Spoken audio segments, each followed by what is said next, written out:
नमः संस्कृताय विद्यार्थियों, आज हम कक्षा 8 की रुचिरा पुस्तक के द्वितीयः पाठः विलस्य वाणी न कदापि में श्रुता पाठ के अर्थ का और अभ्यास कार्य का अध्ययन करेंगे। ये पाठ आपका पंचतंत्र से लिया गया है, जैसे यहाँ पे लिखा हुआ भी है। पंचतंत्र के मूल लेखक विष्णु शर्मा हैं। पंचतंत्र में आपको जितनी भी कहानी मिलेंगी बच्चों जीव जंतुओं से संबंधित मिलेंगी। तो इस पाठ का अर्थ देखते हैं। कस्मिंश्चित बने खरन खरा नाम सिंह प्रतिवसति इसम। किसी जंगल में खरनखर नाम का शेर रहता था। यहाँ ये वर्तमान काल की क्रिया प्रतिवसति और इसमें जुड़ जाने से भूतकाल की क्रिया हो गई है। सह कदाचित इतस्ततः परिभ्रमण शुद्धार्थः न किंचिदपि आहारं प्राप्तवान। वह किसी समय इधर उधर घूमता हुआ भूख से व्याकुल होकर हो गया, लेकिन उसे कहीं भी आहार प्राप्त नहीं हुआ, भोजन प्राप्त नहीं हुआ। ततः सूर्यास्त समय एकां महतीं गुहां दृष्ट्वा सह अचिंत्यत। तब सूर्य अस्त के समय एक बड़ी गुफा को देखकर उसने सोचा, नूनम एतस्यां गुहायां रात्रौ कोऽपि जीवः आगच्छति। निश्चय ही इस गुफा में रात्रि में कोई जीव आता है। अतः अत्रैव निगूढ़ो भूत्वा तिष्ठामि इति। इसलिए यही निगूढ़ में से छिपकर बैठ जाता हूँ। एतस्मिन् अंतरे गुहाया स्वामी दधिपुच्छ नाम का शृगाला समागच्छत। इसी बीच, अंतरे का मतलब बीच, इसी बीच गुफा का स्वामी दधिपुच्छ नाम का सियार लौट आया। सा च यावत् पश्यति तावत् सिंहपद पद्धति गुहायां प्रविष्टा दृश्यते न च बहिर्गता। और जब वह देखता है तब शेर के पैरों की चिन्ह, पद्धति मतलब चिन्ह, निशान गुहा यानी गुफा के अंदर जाने के, प्रविष्टा यानी अंदर जाने के दिखाई दे रहे थे, दृश्यते दिखाई दे रहे थे, नाचा बहिर्गता लेकिन बाहर आने के दिखाई नहीं दे रहे थे। शृगाला अचिंत्यत। सियार ने सोचा, अहो विनष्टो अस्मि, अरे मैं तो नष्ट हो गया हूँ। नूनम अस्मिन् बिले सिंह अस्तीति तर्कयामि। निश्चय ही इस गुफा में शेर है, ऐसा विचार करने लगा। तत् किम करवाणी, तब क्या करूं। एवं विचिंते दूरस्था रवम कर्तुम आरब्धा। एवं विचिंते, ऐसा सोचकर दूर से ही ध्वनि करनी आरंभ कर दी। रवम का मतलब होता है ध्वनि या आवाज करनी आरंभ कर दी। भोबिल, हे गुफा, किम ना स्मरसि, क्या तुम्हें याद नहीं है। यन्मया त्वया सह समयः कृतोऽस्ति यत् यदाहं बाह्यगता प्रत्यागमिष्यामि तदा त्वं माम अकारिष्यामि। हे गुफा, क्या तुम्हें याद नहीं है कि मैंने तुम्हारे साथ बात करते समय कहा था कि शर्त रखी थी ये कि जब मैं बाहर से लौट कर आऊंगा तब तुम मुझे आकारिष्यासि बुलाओगी, पुकारोगी।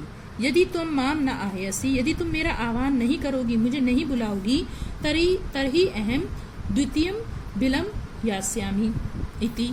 तो मैं दूसरी गुफा को यास्यामि में चला जाऊंगा, ऐसा वो कहने लगा। अथ एतत् श्रुत्वा सिंह अचिंत्यत। यह सुनकर शेर ने सोचा, नूनमेषा गुहा स्वामिना सदा समाहवनम करोति। निश्चय ही यह गुफा अपने स्वामी का हमेशा आह्वान करती है, उसे बुलाती है। परंतु मदभयात न किंचित वदति, परंतु मदभयात मेरे डर से कुछ भी नहीं बोल रही है। अथवा साध्वी इदम उच्यते, अथवा सही उचित ही कहा गया है। भय संत्रस्त मनसाम हस्तपादादिका क्रिया प्रवर्तन्ते न वाणी च वेपथु अधिकस भवेत्। डरे हुए मन वालों की हाथ पैर आदि की क्रियाएं नहीं होती हैं और वाणी में भी अधिक बेपुथु में कंपन उत्पन्न हो जाता है। जो व्यक्ति डर जाता है उसके हाथ पैर कांपने लगते हैं, उसके हाथ पैर काम नहीं करते और उसकी वाणी में भी कपकपाहट हो जाती है। तदहम अस्य आह्वानम करोमि, तब मैं इसका आह्वान करता हूँ, मैं इसको बुलाता हूँ। एवं सह बिले प्रविश्य में भोज्यम भविष्यति। इस प्रकार वह गुफा में प्रवेश करके मेरा भोजन बन जाएगा। इत्थम विचारे सिंह सहसा शृगालस्य आह्वानम अकरोत्। ऐसा विचार करके शेर ने सहसा अचानक सियार का आह्वान करा, उसे बुलाया। सिंहस्य उच्च गर्जनेन प्रतिध्वनिना सा गुहा उच्चई शगालम आहवत।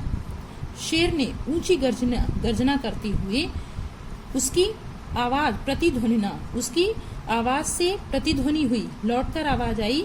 सा गुहा उच्चई, वह गुफा ऊंचे आवाज से शगालम आहवत, सियार को बुलाया।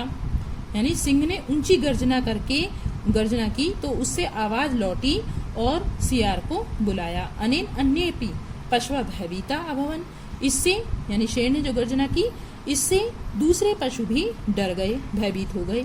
शृगालो अपि ततः दूरम पलायमाना इमम अपठत, तब सियार भी दूर भागता हुआ उसने यह पढ़ा। अनागतम यह कुरुते स शोभते स शोच्यते यो न करोति अनागतम वनेयत्र संस्थस्य समागता जरा विलस्य वाणी न कदापि में श्रुता। उसने भागते हुए क्या पढ़ा कि जो आने वाली विपत्तियों को का सामना कर लेता है, सशोभते वह सुशोभित होता है। जो आने वाली दुख है, तकलीफ है, उसको पहले ही जान लेता है, वह सुशोभित होता है। सशोच्यते यो न करोति अनागतम, और जो आने वाली विपत्ति का पहले से विचार नहीं करता वह शोच्यते यानी दुख को प्राप्त होता है। वने अत्र मतलब यहाँ, इस वन में संस्थस्य रहते हुए समागता जरा, मुझे बुढ़ापा आ गया है, मैं बूढ़ा हो गया हूँ। बिलस्य वाणी न कदापि में श्रुता, लेकिन मैंने गुफा की आवाज कभी भी नहीं सुनी कि कभी भी गुफा बोलती हो, ऐसा मैंने कभी नहीं सुना। लेकिन इस तरह से बच्चों जो सियार था उसने अपनी चालाकी से अपनी जान बचा ली। इसके शब्दार्थ देख लेते हैं जल्दी से। कस्मिंश्चित, कस्मिन धन चित, यहाँ पर आपका ता के स्थान पे ना हो गया है। कस्मिंश्चित यहाँ पे व्यंजन संधि है, किसी वन में। शुद्धार्था, शुद्धा धन, आर्ता यहाँ पे दीर्घ संधि है, आ और आ मिलके दीर्घ हो गया है, भूख से व्याकुल। अंतरे बीच में, निगूढ़ो भूत्वा छिपकर। सिंह पद पद्धति, शेर के पैरों के चिन्ह या निशान। रवा का मतलब शब्द या आवाज या ध्वनि भी कह सकते हैं। यावत तावत, जब तक या तब तक। समय शर्त। बाह्यता बाहर से, यदि तरही अगर तो। तच्छुत्वा, तत्श्रुत्वा यहाँ भी व्यंजन संधि है, वह सुनकर। भय संत्रस्त मनसाम, डरे हुए मन वालों का। हस्तपाद आदि कहा, हाथ पैर आदि से संबंधित। यहाँ पे बच्चों दीर्घ संधि है, आ और आ मिलके दीर्घ हो गया है। बेपथु मतलब कंपन। भोजन योग्य पदार्थ। सहसा एकाएक या अचानक। अनागतम आने वाले दुख को। शोच्यते चिंतनीय होता है। संस्थे रहते हुए का। जरा मतलब बुढ़ापा। कुरुते या करोति निराकरण करता है। बिलस्य बिल का या गुफा का। इस पाठ का अभ्यास कार्य देखते हैं। पहला प्रश्न है आपका उच्चारणम करो। इन शब्दों का, कठिन शब्दों का आपको उच्चारण करना है। कस्मिंश्चित विचिन्ते साध्विदम शुद्धार्थः एतत् छुत्वा भय संत्रस्त मनसाम सिंह पद पद्धति समावनम प्रतिध्वनि। प्रश्न नंबर 2 है एक पदेन उत्तरम लिखत। वन वर्ड में आंसर देना है, तो मैंने यहाँ सामने ही लिख दिए हैं। पहला प्रश्न है क सिंहस्य नाम किम, शेर का क्या नाम था, तो इस खरन करा। इसको आप इसके नीचे आंसर डाल के यहाँ पे लिखेंगे अपनी कॉपी में, इसके नीचे, ठीक है। खरन करा नाम था। दूसरा प्रश्न है गुहाया स्वामी कहा आसीत, गुफा का स्वामी कौन था? दधिपुच्छ। आप श्रृगाला भी इसके साथ लिख सकते हो कि दधिपुच्छा नाम का श्रृगाला, तो दधिपुच्छा लिखेंगे, वो भी काफी रहेगा। दधिपुच्छा आसीत। सिंह कस्मिन समय गुहाया समीपे आगता, शेर किस समय गुफा के पास आया? सूर्यास्त समय। इसका आंसर है वन वर्ड में सूर्यास्त समय, सूर्यास्त के समय। हस्तपाद आदि का क्रिया केशाम न प्रवर्तन्ते, हाथ पैर आदि की क्रियाएं किनकी नहीं होती हैं? भय संत्रस्त मनसा, इसका आंसर है यानी भय से डरे हुए मन वालों की। अगला प्रश्न है गुहा केन प्रतिध्वनिता, गुफा में किसकी प्रतिध्वनि हुई, कौन सी आवाज लौट कर आई? उच्च गर्जनेन, ऊंची गर्जना से जो गुफा थी वो प्रतिध्वनित हो गई। प्रश्न नंबर 3 है पूर्ण वाक्य उत्तर। ये आपका पूर्ण वाक्य में इसको उत्तर देना है। पहला प्रश्न है आपका, खरन खराहा कुत्र प्रतिवसति स्म। खरन खरा कहाँ रहता था? तो इसका आंसर बच्चों मैंने यहाँ लिख दिया है। पहला प्रश्न है खरन खराहा कस्मिंश्चित् वने प्रतिवसति स्म। दूसरा प्रश्न है महती गुहाम दृष्ट्वा सिंह किम अचिंत्यत। बड़ी गुफा को देखकर शेर ने क्या सोचा? महतीम गुहाम दृष्ट्वा सिंह अचिंत्यत नूनमेतस्याम गुहायाम रात्रौ को अपि जीवा आगच्छति। यानी बड़ी गुफा को देखकर शेर ने सोचा निश्चय ही इस गुफा में रात्रि में कोई जीव आता है, अतः अत्रैव निगूढ़ो भूत्वा तिष्ठामि, इसलिए यहीं छुपकर रहता हूँ। शिगाला किम अचिंत्य, सियार ने क्या सोचा? इसका आंसर है शिगाला अचिंत्य, सियार ने सोचा अहो विनष्टो अस्मि, अरे मैं नष्ट हो गया हूँ। नूनम अस्मिन बिले सिंह अस्ति इति तर्कयामि, निश्चय ही इस बिल में गुफा में शेर है, ऐसा विचार करता हूँ। तत् किम करवाणी, फिर मैं क्या करूँ? अगला है शिगाला कुत्र पलायिता, सियार कहाँ भाग गया? शिगाला दूरम पलायिता, सियार दूर भाग गया। गुहा समीपम आगत्ते शिगाला किम पश्यति, गुफा के पास आकर सियार क्या देखता है? गुहा समीपम आगत्ते शिगाला सिंह पद पद्धतिम पश्यति, गुफा के पास आकर सियार शेर के पैरों के निशान या चिन्ह देखता है। कहा शोभते, कौन सुशोभित होता है? यह अनागतम कुरुते सह सुशोभते, जो आने वाले दुख का या विपत्ति को पहले ही उसका निवारण पहले ही कर लेता है, वह सुशोभित होता है। अब आपका है प्रश्न नंबर 4, रेखांकित पदानि आधृत्य प्रश्न निर्माणम कुरुत। जो रेखांकित किए गए हैं उन पदों को आधार करके प्रश्न निर्माण करें। पहला है आपका शुद्धार्थः सिंह कुत्रापि आहारम न प्राप्तवान। भूखे शेर को कहीं भी आहार यानी भोजन प्राप्त नहीं हुआ। तो इसका आंसर है बच्चों कहा। शुद्धार्थ की जगह लिखेंगे हम कहा सिंहा कुत्रापि आहारम न प्राप्तवान, अर्थात कौन से किस शेर ने कहीं भी भोजन प्राप्त नहीं किया। ख नंबर है दधिपुच्छ नाम शृगाला गुहाया स्वामी आसीत। दधिपुच्छ नाम का सियार गुफा का स्वामी था। तो अब यहाँ पे आप लिखेंगे कहा नाम शृगाला गुहाया स्वामी आसीत, किस नाम का सियार गुफा का स्वामी था। ये क्वेश्चन मार्क आप चिन्ह लगाते जाएंगे। नेक्स्ट है एषा गुहा स्वामिना सदा आह्वानम करोति। यह गुफा स्वामी का हमेशा आह्वान करती है यानी बुलाती है। इसका प्रश्न बनेगा एषा गुहा कहा सदा आह्वानम करोति। यह गुफा किसका हमेशा आह्वान करती है यानी बुलाती है। भय संत्रस्त मनसाम हस्तपादादिकाः क्रिया न प्रवर्तन्ते। भय से डरे हुए मन वाले लोगों के हाथ पैर आदि की क्रियाएं नहीं होती हैं। भय संत्रस्त मनसाम कहा क्रिया न प्रवर्तन्ते, भय से डरे हुए मन वालों की कौन सी क्रियाएं नहीं होती हैं। आह्वानेन शृगाला बिले प्रविश्य सिंहस्य भोज्यम भविष्यति। बुलाने से सियार ने बिल में यानी गुफा में प्रवेश किए हुए सिंह का भोजन होगा। यानी कि यदि सियार बुलाता है तो गुफा में जो प्रवेश किया हुआ शेर है उसका भोजन हो जाएगा। क्वेश्चन है इसका आह्वानेन शृगाला कुत्र या कस्मिन। कुत्र यहाँ पर अव्यय है, हम अव्यय का प्रयोग भी कर सकते हैं और यहाँ हम सप्तमी विभक्ति भी लगा सकते हैं। तो कुत्र या कस्मिन दोनों ही कोई सा भी एक लिख सकते हैं। प्रविश्य सिंह से भोजन भविष्यति, बुलाने से सियार कहाँ या किसमें प्रवेश करके शेर का भोजन हो जाएगा। तो बच्चों ये प्रश्न आपका 4 का आंसर है। फिर है घटनाक्रम के अनुसार वाक्य लिखना है। आपने कहानी पढ़ी है कि किस क्रम से ये कहानी चली है, उस क्रम के अनुसार मैंने यहाँ पर नंबर डाल दिए हैं। पहला नंबर है परिभ्रमण, सिंहा शुद्धार्थ हो जाता, घूमता हुआ शेर शुद्धार्थो भूख से व्याकुल हो गया। दूसरा है, उसके बाद कहानी आगे बढ़ी, सिंह एकाम महतिम गुहाम अपश्य, शेर ने एक बहुत बड़ी गुफा देखी।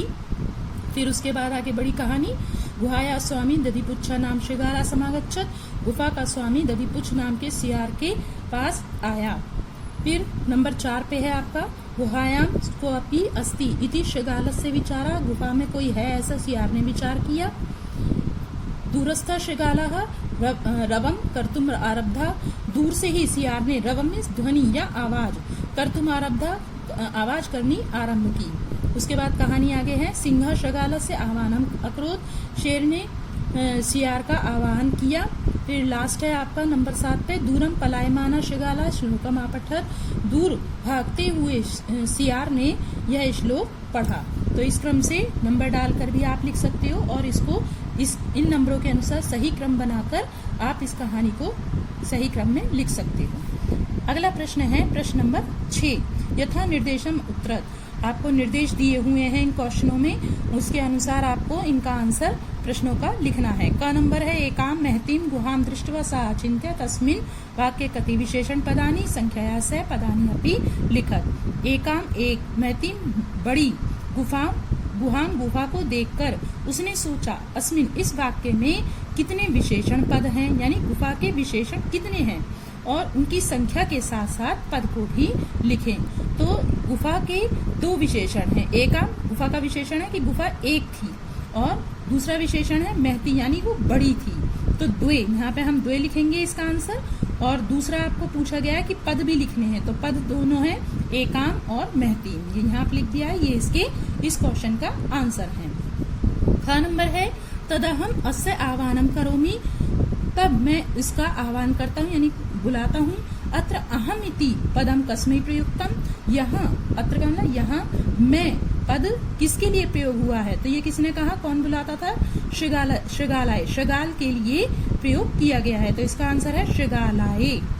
तीसरा है, यदि त्वम माम न आवास्यसि अस्मिन् वाक्य कर्तृपदम किम, यदि तुम मुझे नहीं बुलाओगे इस वाक्य में कर्तृपद कौन है, कर्ता कौन है, यानी कि यहाँ पर है मुझे, माम कौन था, शियार था, तो माम यहाँ पर कर्तृपद है। घ नंबर है, सिंह पद पद्धति गुहायाम प्रविष्टा दृश्यते अस्मिन् वाक्य क्रियापदम किम, सिंह पद पद्धति यानी शेर के पैरों की निशान गुफा में प्रवेश करते हुए दिखाई दे रहे थे।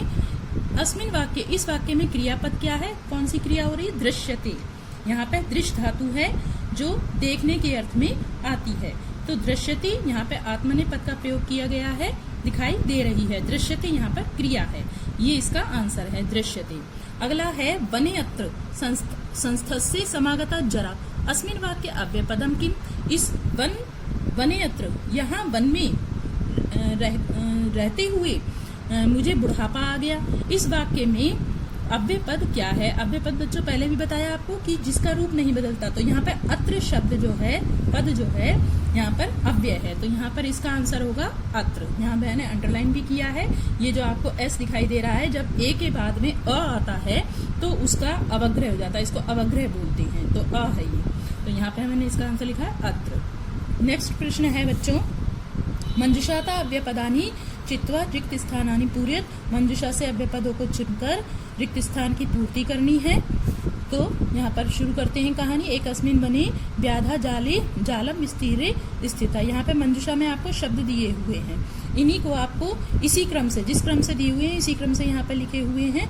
तो देखिए, एक अस्मिन बने, एक वन में कोई व्याध, किसी व्याध ने जाल को फैलाकर दूरे स्थिता, दूर बैठ गया। क्रमशः आकाशात सपरिवारा कपोत राजा नीचे आगच्छत, क्रम से आकाश से सपरिवार, परिवार के साथ कबूतरों का राजा नीचे आया। यदा कपोताः तंडुलान पश्यन्, जब कबूतरों ने चावलों को देखा, तंडुलान यानी चावलों को, तंडुल कहते हैं चावल को, चावलों को देखा, तदा तेषाम लोभ हो जाता, तब उनको लालच उत्पन्न हो गया। परम राजा सहमत न आसीत्, परंतु जो कबूतरों का राजा था वो उनसे सहमत नहीं था। तस्य युक्ति आसीत्, उसने उपाय किया। यदि वने कोऽपि मनुष्य नास्ति, यदि वन में कोई भी मनुष्य नहीं है, कुता तंडुलानाम संभवा, फिर तंडुलानाम यानी चावल कैसे, कहाँ से संभव है, कुता का मतलब कहाँ से संभव है। तर्हि राज्ञः उपदेशम अस्वीकृत्य कपोतः तण्डुलान् खादितुं प्रवृत्ता। तब राजा के उपदेश को अस्वीकार करते हुए कबूतर चावलों को खाने के लिए तैयार हो गए। जाले च निपतिता और जाल में फंस गए। अतः उत्तम सहसा अभीत न क्रियाम, इसलिए कहा गया है बिना सोचे विचारे अचानक कार्य नहीं करना चाहिए। सहसा मतलब अचानक, धीत मतलब सोचना और ना का मतलब नहीं, तो बिना सोचे विचारे ना क्रियाम कोई कार्य नहीं करना चाहिए। बच्चों, ये आपका पाठ यहाँ पूर्ण होता है। धन्यवाद।